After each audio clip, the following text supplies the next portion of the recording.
Shalom, selamat pagi Bapak, Ibu, serta saudara-saudara yang terkasih dalam Yesus Kristus.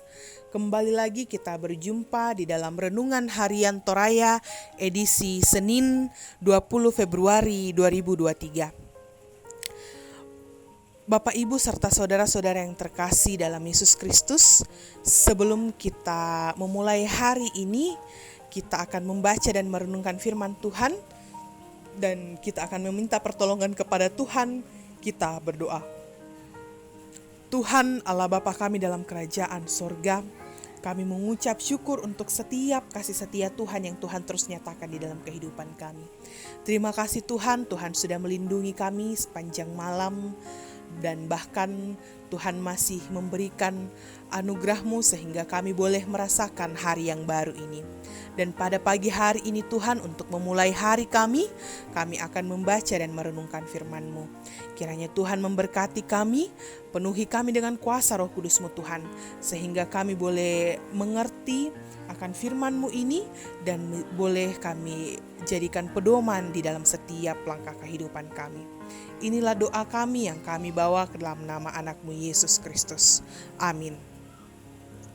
Bapak, Ibu, serta saudara-saudara yang terkasih dalam Yesus Kristus, pembacaan kita pada pagi hari ini terambil dari Injil Lukas pasal 11, ayatnya yang pertama hingga ayatnya yang ke-13. Injil Lukas pasal 11, ayatnya yang pertama hingga ayatnya yang ke-13. Firman Tuhan, pada suatu kali Yesus sedang berdoa di salah satu tempat. Ketika ia berhenti berdoa, berkatalah seorang dari murid-muridnya kepadanya, "Tuhan, ajarlah kami berdoa sama seperti yang diajarkan Yohanes kepada murid-muridnya." Jawab Yesus kepada mereka, "Apabila kamu berdoa, katakanlah, Bapa, dikuduskanlah namamu, datanglah kerajaan-Mu, berikanlah kami setiap hari makanan kami yang secukupnya. Dan ampunilah kami akan dosa kami, sebab kami pun mengampuni setiap orang yang bersalah kepada kami. Dan janganlah membawa kami ke dalam pencobaan,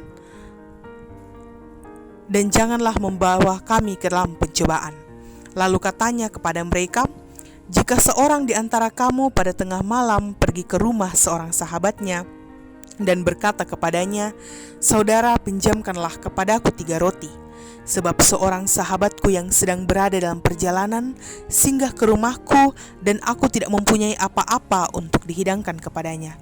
Masakan ia yang di dalam rumah itu akan menjawab, 'Jangan mengganggu aku.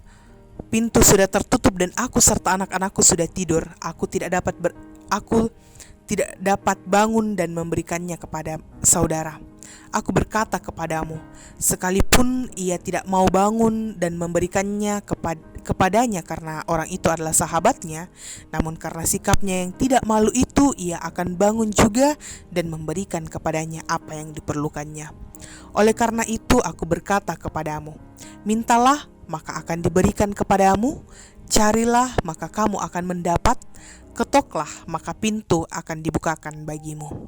Karena setiap orang yang meminta, menerima, dan setiap orang yang mencari, mendapat, dan setiap orang yang mengetuk, baginya pintu dibukakan. Bapa manakah di antara kamu jika anaknya minta ikan daripadanya akan memberikan ular kepada anaknya itu ganti ikan? Atau jika ia minta telur akan memberikan kepadanya kalajengking? Jadi jika kamu yang jahat tahu memberi pemberian yang baik kepada anak-anakmu, apalagi Bapamu yang di sorga, ia akan memberikan Roh Kudus kepada mereka yang meminta kepadanya." Amin, firman Tuhan. Bapak, Ibu, serta saudara-saudara yang terkasih dalam Yesus Kristus, dari pembacaan kita pada pagi hari ini disimpulkan dalam tema jangan lupa bernafas. Jangan lupa bernafas.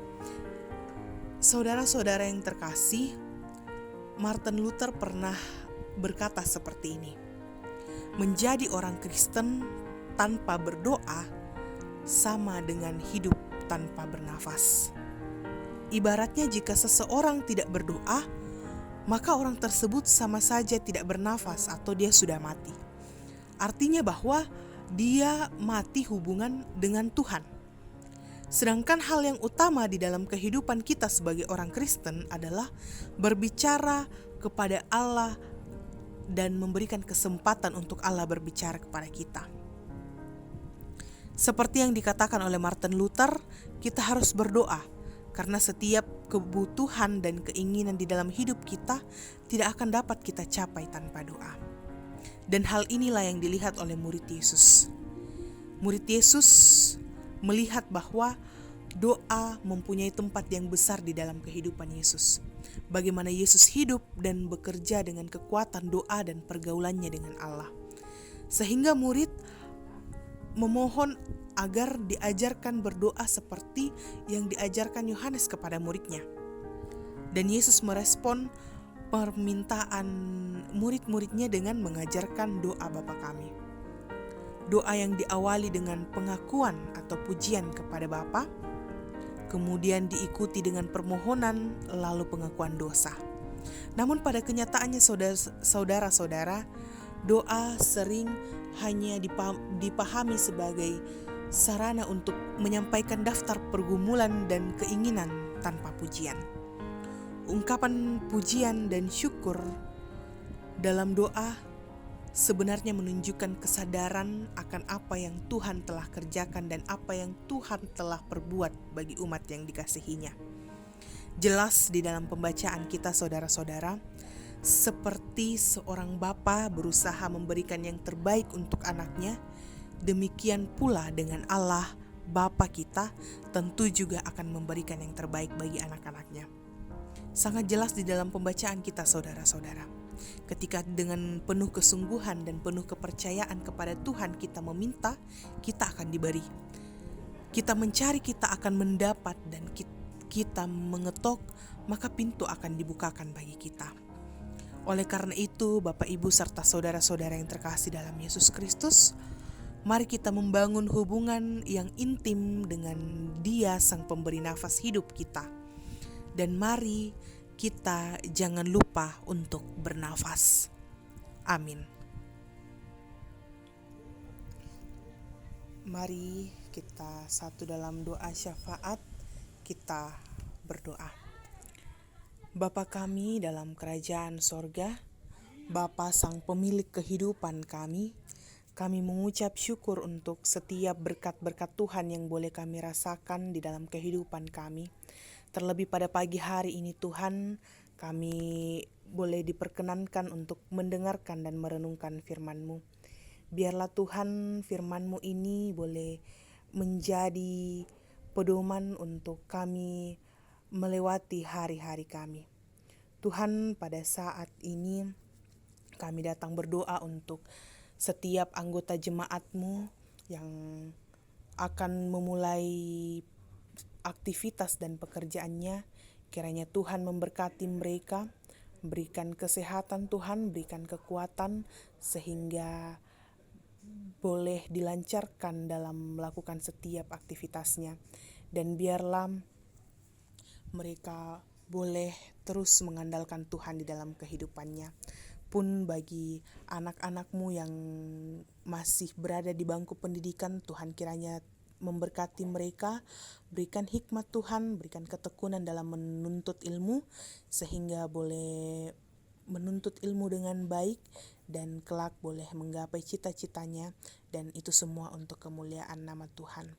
Tuhan, seluruh kehidupan kami sepanjang hari ini kami serahkan ke dalam tangan pengasihan-Mu. Biarlah Tuhan yang akan terus bersama-sama kami di dalam kami melakukan setiap aktivitas kami. Dan biarlah apapun yang kami lakukan boleh membawa berkat bagi kami, bagi keluarga kami, dan bahkan bagi orang-orang di sekitar kami. Tuhan, ampunilah segala dosa kami agar kami layak menerima berkat-Mu. Inilah doa kami yang kami bawa ke dalam nama anak-Mu Yesus Kristus. Itulah Tuhan dan Juru Selamat kami yang hidup. Amin.